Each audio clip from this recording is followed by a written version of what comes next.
Welcome to Great Talking Entertainment. I'm your host, KJ, and this is the YouTube channel where I review movies and TV shows from all your favorite superheroes, including Marvel Comics, DC Comics, and much more. Please subscribe to my YouTube channel, Great Talking Entertainment official channel. Now let's go, baby.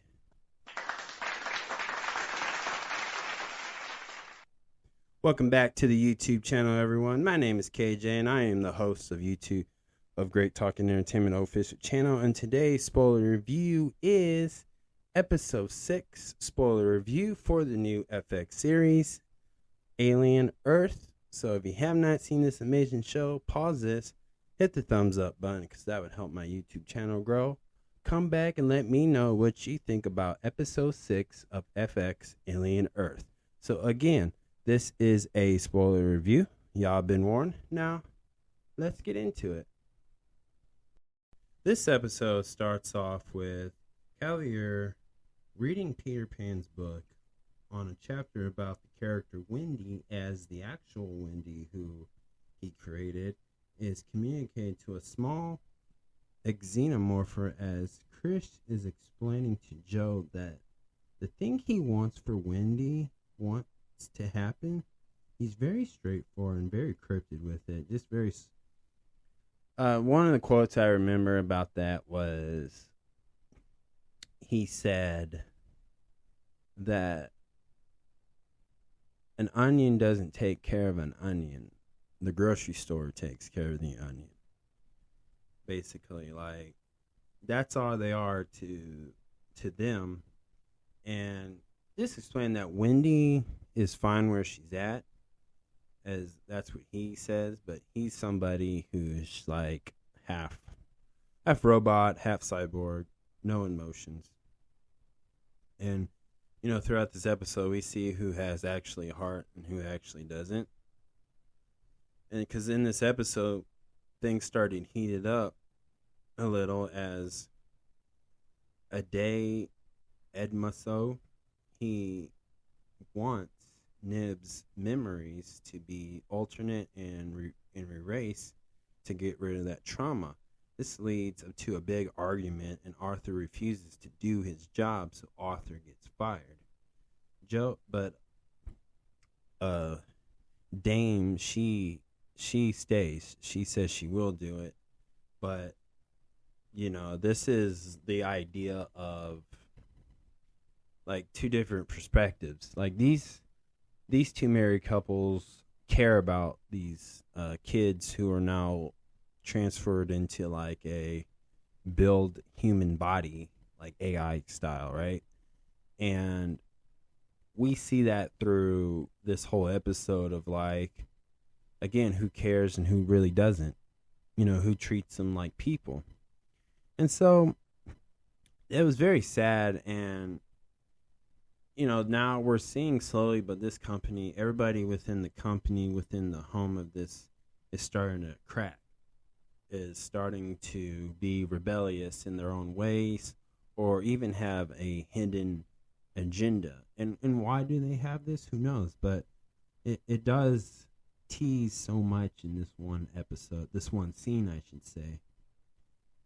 And so Joe is shocked that Wendy does not want to leave, because again, we're seeing Wendy, or Mace as he likes to call her, that she seems to be okay with it, but she seems very clueless. Like she doesn't understand what's going on, but she's just very happy that she has a new life, and if this is what she must do, then this is what she's gonna do. But this is just showing the audience that Joe is also going to be the one to show rebellion against the company, and he's for the people.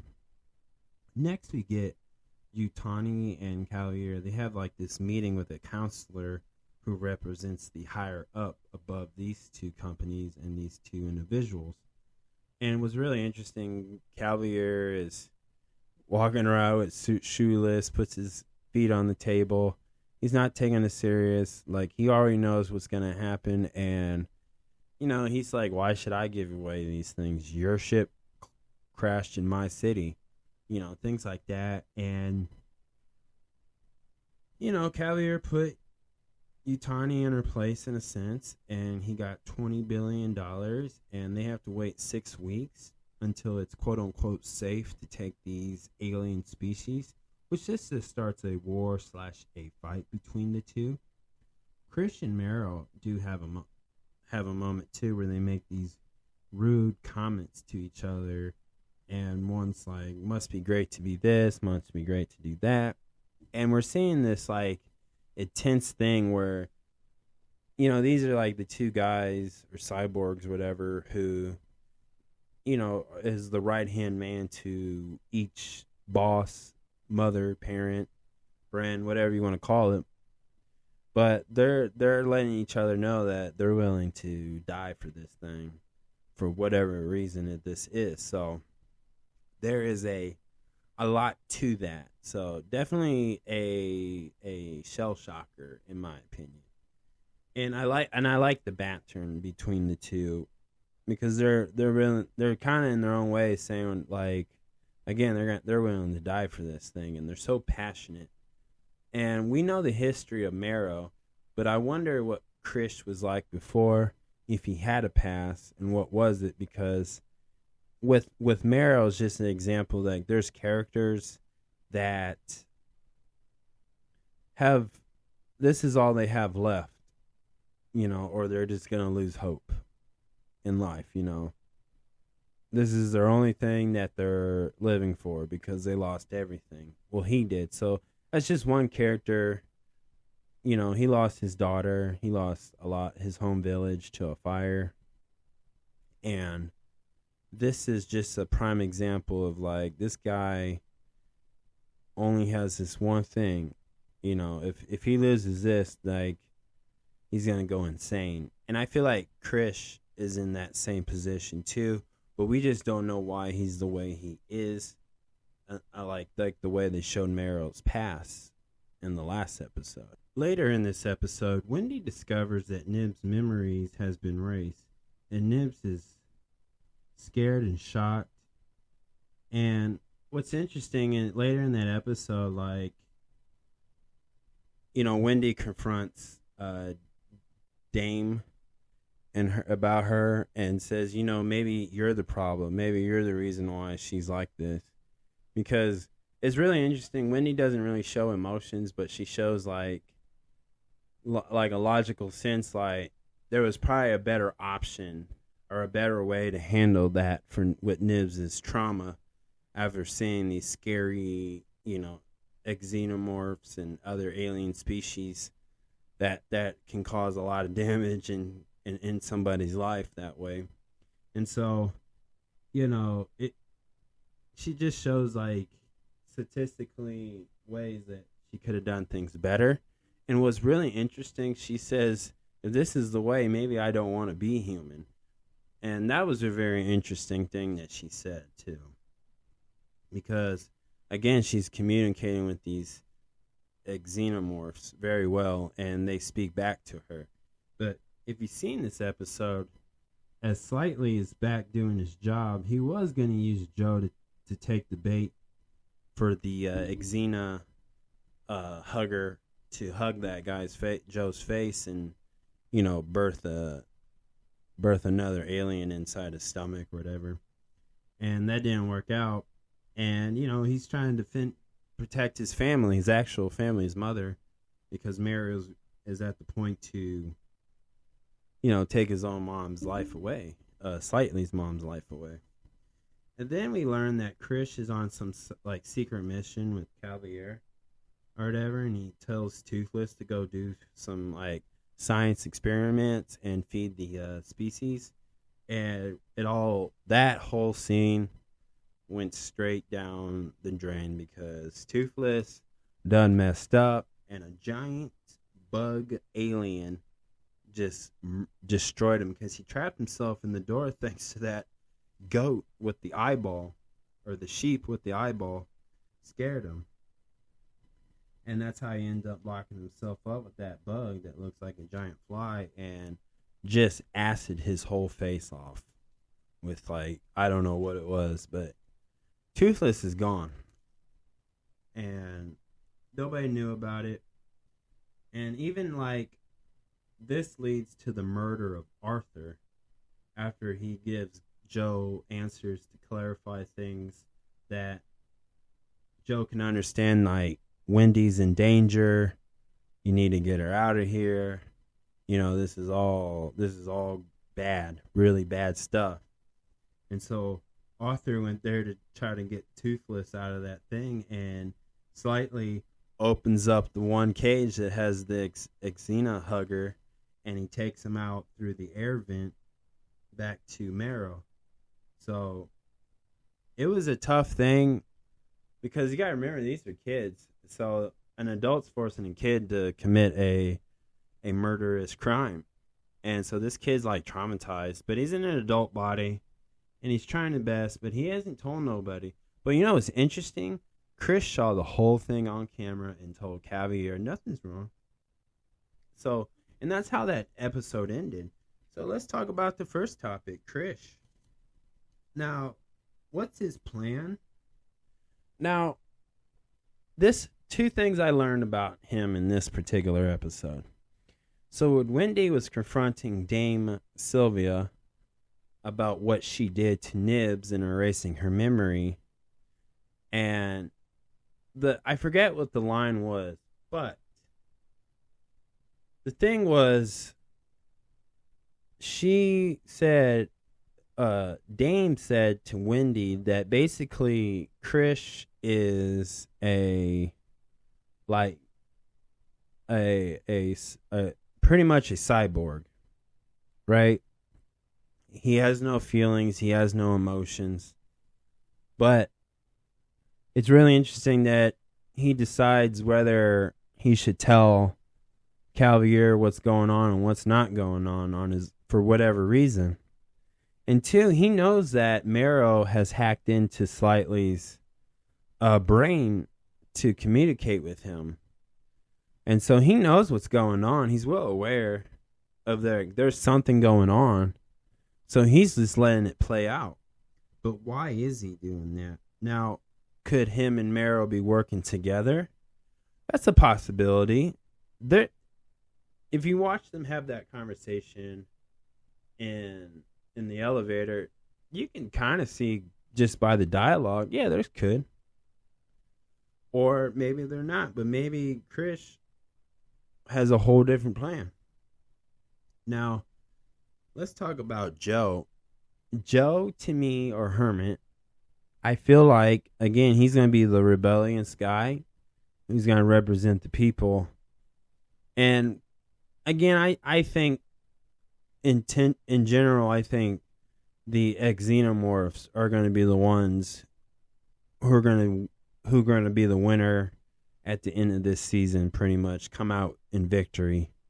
Like, they're the ones that are going to escape. They're the ones who are going to be out on planet Earth, and nobody is going to be able to find them because they're going to be hunted by these creatures. Now, let's talk about Wendy. I said in my last theory on episode 5 spoiler review of Alien Earth that I believe that in theory they could take the character Wendy and turn her into this like hybrid version of a mother xenomorph and queen xenomorph who pretty much births all that whatever. But I think like she could be transferred into a body that has these body parts of a body like an xenomorph but with human feature like, and I think these xenomorphs are gonna follow her after she says, well, this is the way people are going to act and I don't want to be human. So that's what I get. Like, they're kind of teasing like she could just change the game like that and become that. So what I liked about this episode, again, is just like how they're teasing the idea of certain characters are going to crack. There's certain characters who are going to betray somebody. And then there's certain characters that have their own hidden agenda. This episode is pretty much building up, hyping up for the next episode and the other episodes that are teasing and foreshadowing what could come next. But this episode, we're definitely seeing people and different characters on different sides just go through their own personal issues and whatever, and to see like things are going to change and nothing's going to stay perfect. You know, the one thing Wendy said to her brother Joe was, this is a place for yes, this is not a place for no. And so that's really going to be put to the test with some of these characters. You know, I think slightly, you know, I think he's going to he's going to have to make a tough decision, but I think he's going to betray. I think Wendy is going to walk away from all this. And I don't think Joe's going to make it by episode 8. That's what I think, but that's what I like about this. They tease those type of ideas that I see about it, and I love the dialogue between each character. And there's a lot of characters that showed a lot of ruthless and aggressive to them. You know, giving everybody a harsh reality of what's really going down. And like, this is not your world. You're just living in Cavalier's world. And that's the idea of it. So that's what I like about it. If I had to give this episode a 1 out of 10, I'm definitely going to give it a 6. Really good episode. I love the idea of it. It was somewhat a little bit dry, but again, I don't think it was a bad thing. I think it was a good thing about that. And very, very informational. This one gave a little bit more of a background history of how people feel and what they're going through and how they're going to handle it. So that's what I liked about this episode.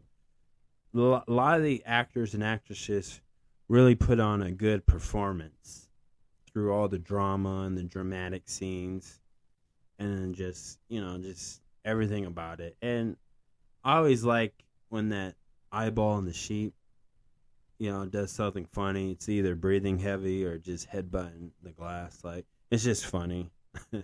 So I love that episode. And so far, season 1 of this show is really good, and I can't wait for more. So definitely, this season so far is worth watching. So that's my spoiler review, y'all. Thank you so much, please, guys. Please subscribe to my YouTube channel, Great Talk and Entertainment Official channel. Subscribe, hit that notification button so you can always be updated with all my latest content. Thank you, guys, and peace.